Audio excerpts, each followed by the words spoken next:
Seminário no Ar, um estudo bíblico sobre o tema Reino de Deus e Reino das Trevas. Aula número 2. Eis a questão: estar ou não estar no Reino de Deus. Nós temos que entender o universo como uma dicotomia.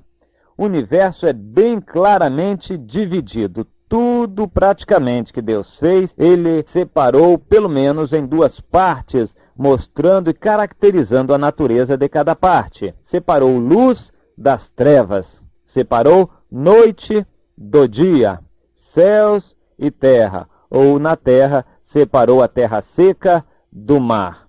Coisas boas e más, diabo por um lado, Deus por outro lado. Deus não fez meio termo. Ou você obedece, ou você peca. Vive no pecado, ou obedece a Deus. O universo é sempre dividido em suas naturezas em duas partes, cargas elétricas positivas e negativas. Em tudo nós podemos observar a dicotomia do universo. Deus por um lado, Satanás pelo outro lado, no reino espiritual, estão travando uma luta que vai terminar. E quando ela terminar, Deus terá estabelecido seu reino, toda a sua glória, feito a sua vontade e levado para si aqueles que, no seu livre-arbítrio, optaram pelo bem, pela verdade.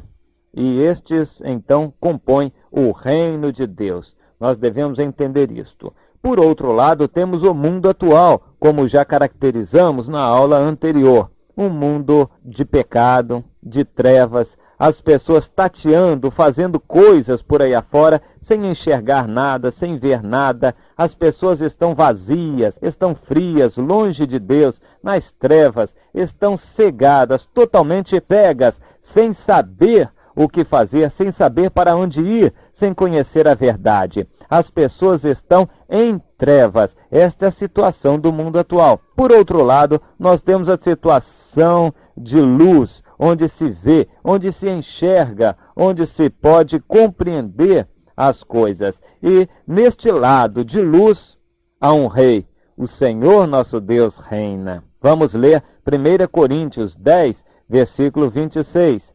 1 Coríntios 10, 26. Leia comigo, abra sua Bíblia e vamos analisar, a começar deste texto, várias outras passagens, onde tenho certeza que Deus há de nos falar, onde tenho certeza que Deus há de nos mostrar coisas de grande importância. Diz este texto que do Senhor é a terra e a sua plenitude.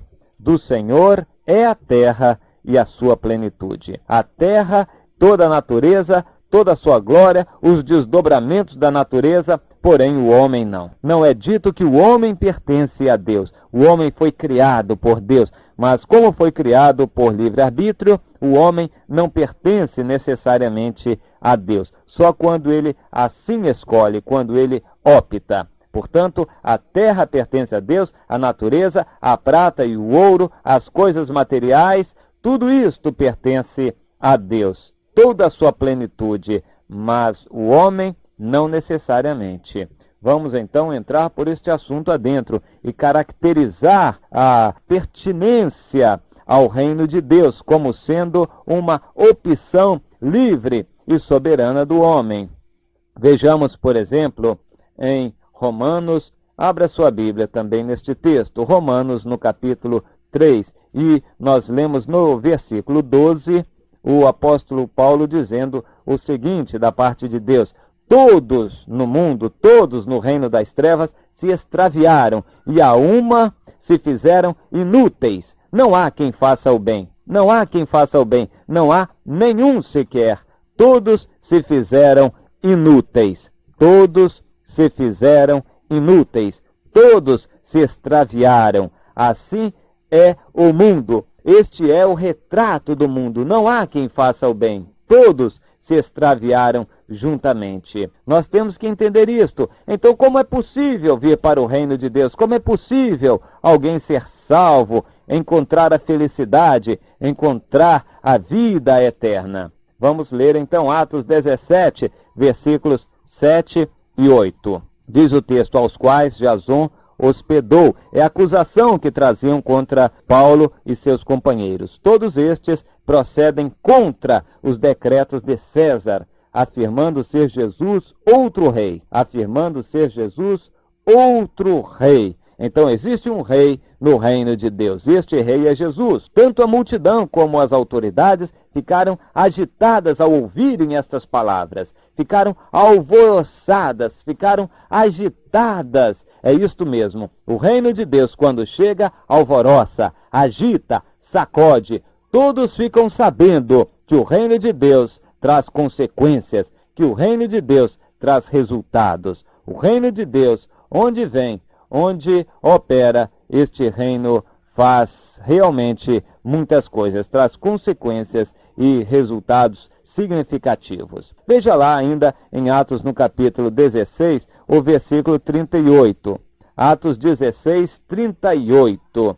Nós lemos lá que os homens temeram ao saber que Paulo e os seus companheiros eram cidadãos romanos. Eles temeram, e sabendo que eram cidadãos. Quanto mais se eles soubessem que nós éramos ou somos cidadãos do reino de Deus, com a autoridade de Deus muito superior à autoridade de Roma. A autoridade de Roma era muito grande. O fato de alguém ser cidadão romano era fato digno de respeito. E nós, sendo cidadãos do reino de Deus, não seria muito mais digno de respeito? Mas é necessário, irmãos, que caracterizemos um aspecto. Só entra no reino de Deus primeiro quem tem sede. É preciso sede espiritual para poder entrar no reino de Deus. Somente aqueles que têm sede espiritual entrarão no reino de Deus. Então lemos em Atos 16, versículo 30, que o carcereiro de Filipos, trêmulo, trazendo Paulo e seus companheiros para fora, disse: Senhores, que devo fazer para que seja salvo? Responderam-lhe: crê no Senhor Jesus e serás salvo, tu e tua casa. Crê no Senhor Jesus e serás salvo, tu e tua casa. Ele queria saber o que fazer para ser salvo. Ele tinha sede pela salvação, por Deus. Ele queria saber o caminho da verdade.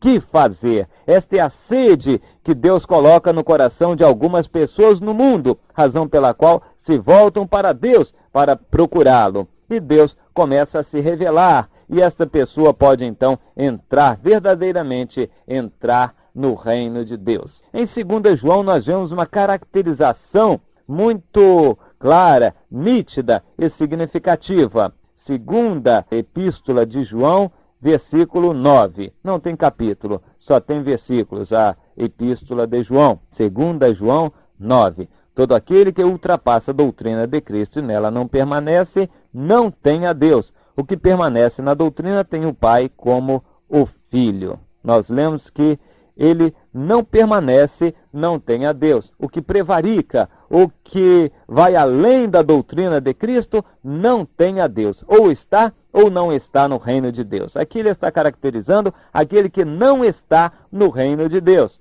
O reino de Deus é muito nítido para alguém ignorá-lo ou ter dúvidas sobre ele. Ou você está ou você não está. O reino não é para duvidosos, não é para abrigar dúvidas. Em 1 João 5, 11 e 12 nós lemos: e o testemunho é este, que Deus nos deu a vida eterna, e esta vida está no seu Filho. Deus nos deu a vida eterna, e esta vida está no seu Filho. Aquele que tem o Filho tem a vida, e o que não tem o Filho de Deus não tem a vida. É muito claro, ou você tem, ou você não tem vida.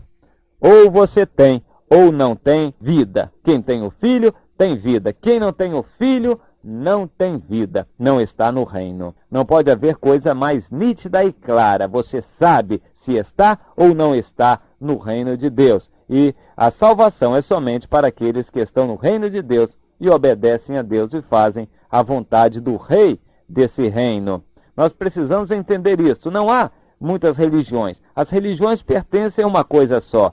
Há um reino de Deus e um reino das trevas. O reino das trevas é caracterizado por todos aqueles e tudo aquilo que faz a sua própria vontade e que não foi criado por Deus. O reino de Deus é tudo aquilo e todos aqueles que obedecem ao Senhor nosso Deus. O reino de Deus é daqueles que obedecem ao Rei do reino de Deus.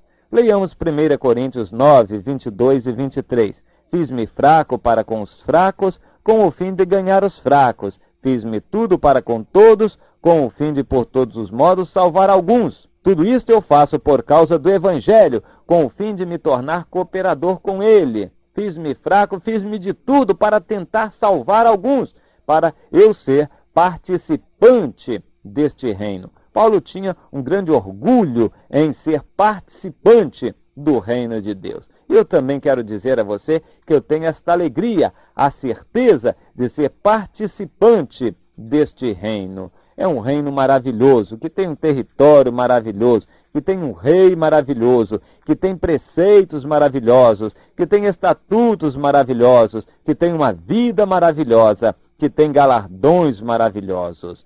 Atos agora 26, versículo 18. Para lhes abrir os olhos e convertê-los das trevas para a luz e da potestade de Satanás para Deus, a fim de que recebam eles remissão de pecados e herança entre os que são santificados pela fé em mim.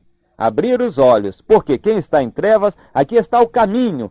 Quem está em trevas precisa, primeiro, que os seus olhos sejam abertos. E isto acontece quando o Espírito Santo atua na vida de alguém. E o Espírito Santo só vai atuar quando alguém leva a palavra a outrem. O Espírito Santo só vai atuar quando há uma pregação, quando através do testemunho de alguém, Deus aparece àquela pessoa. Deus é luz, e aquela pessoa então enxergará. Ela estava no meio das trevas, e os seus olhos sendo abertos, ela vai ver, ela vai enxergar, e ela enxergando vai poder ver o que é essencial para que ela veja. Então abrir os olhos e das trevas passar para a luz e em consequência receber remissão de pecados e um lugar no reino de Deus. Esta é a obra que Deus faz, esta é a obra que Deus opera na vida de alguém que está em trevas e que passa então do reino das trevas para o reino de Deus ou o reino da luz. Mais adiante ainda, em Atos 26, versículo 20, diz